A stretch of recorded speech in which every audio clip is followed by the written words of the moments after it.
Hi, welcome to the Bruder Real Estate Team video blog. I'm Bruder, and today we're going to be talking about 5 tips to sell a home with pets. While pets are great, they don't help you sell your home.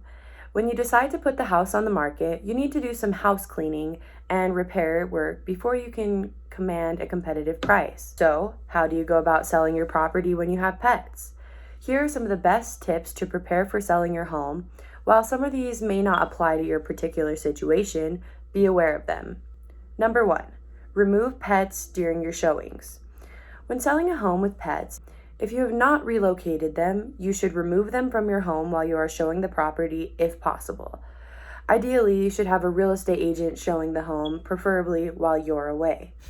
Having a pet in the house or in the yard can create complications for the agent. There are also liability issues to deal with as well. When you leave your pet home during showings, you are asking for trouble, especially if a buyer brings a young child and they are curious. There are times where it may not be possible to remove a pet from your home. Your next big option is to put them in a contained space where the real estate agent knows about it. Number 2, repair any damage. Any pet damage is never attractive when you're selling a home. Dogs and cats will inevitably destroy something, including carpets, furniture, hardwood floorings, walls, doors, turf in your yard and fence. All of this damage should be repaired prior to showing the home. The value you will get from your house will be well worth paying for the repairs. Number 3, you must remove all pet odors and stains. Pets have accidents, and you may have gotten used to the pet smell. New visitors to your home will surely notice it immediately. In fact, above all else, getting rid of pet odors may be the most important tip for selling a home when you have pets. A strong odor is in fact one of the top reasons a buyer will pass up a home. Avoid this by having your carpet and flooring and walls professionally cleaned. If the staining or odors are too bad, you may need to replace the carpet in the problemed areas. Number 4, clean your yard.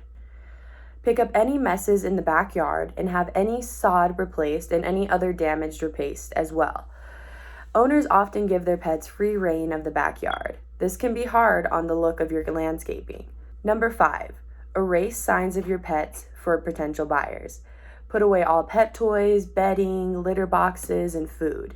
Like other forms of home staging, removing extra pet clutter is an important consideration when you are selling the property. These are little things that are really necessary to get your home sold. Thank you for watching this video blog. Contact us at any time, for our goal is to provide you with any further information that you may need.